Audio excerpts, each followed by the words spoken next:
ang biglang pagragasa ng baha na may kasamang putik sa Sarangani nitong Lunes. Ang nangyaring flash floods umano ay bunsod ng tuloy-tuloy na pag-ulan sa lugar. Tunghayan ang ulat mula kay Jovi Rodriguez.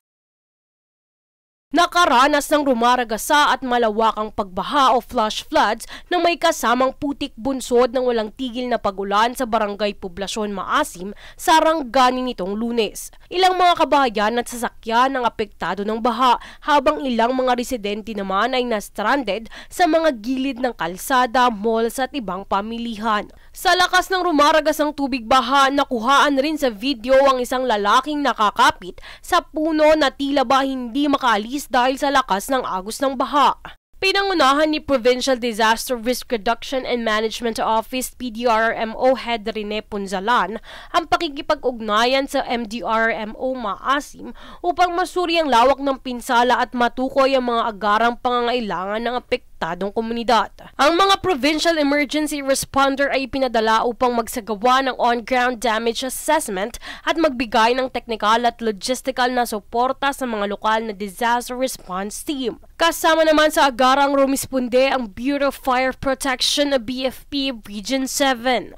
Sa kabilang banda, ayon naman kay Sarangani Province Governor Rogelio Pacquiao, pinibigyang din niya na ang Sarangani ay naninindigan sa pagprotekta ng mga residente at buong komunidad. Kaugnay nito, patuloy na hinihimok ng mga otoridad ang mga residente na manatiling mapagbantay at unahin ang kaligtasan habang nagpapatuloy ang monitoring at relief operations. Sa kasalukuyan, ang lokal na pamahalaan ng Maasim ay patuloy na nakaantabay at nagmomonitor ng sitwasyon sa gitna ng ipinatupad na clearing operations at safety check sa mga lugar na apektado ng pagbaha.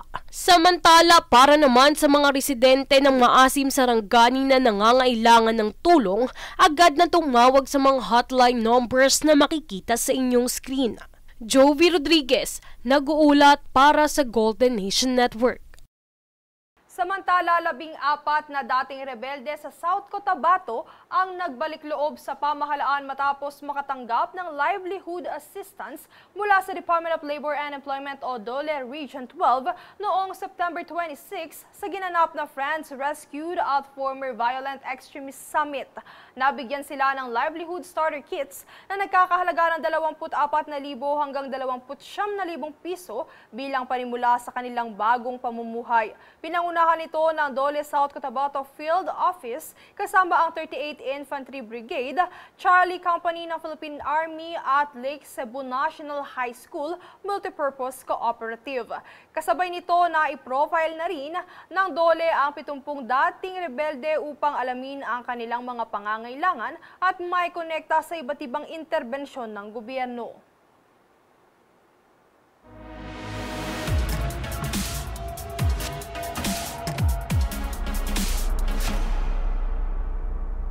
Two Voices, One Orbit.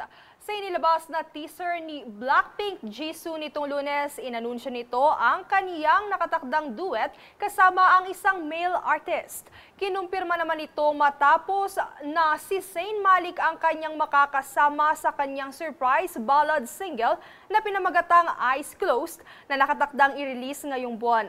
Sa kasalukuyan, wala pang ibang detalye na inilabas ukol sa collaboration ng dalawang artist.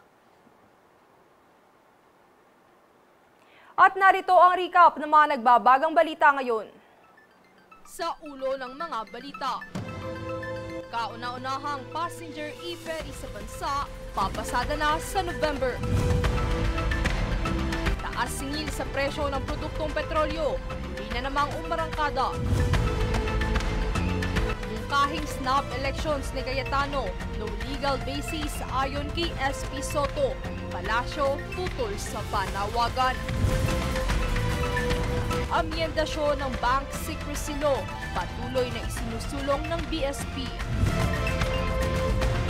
Blackpink Jisoo, inanunsyo ang kanyang collab na Eyes Closed kasama si Zayn Malik.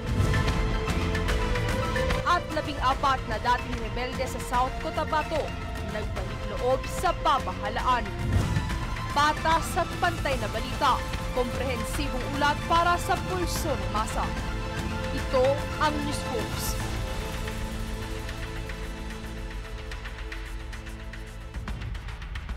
Yan ang pinakamainit na mga balita ngayong araw. Manatiling nakatutok sa aming mga ulat at updates sa aming Facebook page, facebook.com/Golden Nation Network, at mag-subscribe sa aming YouTube account, youtube.com/@Golden Nation Network.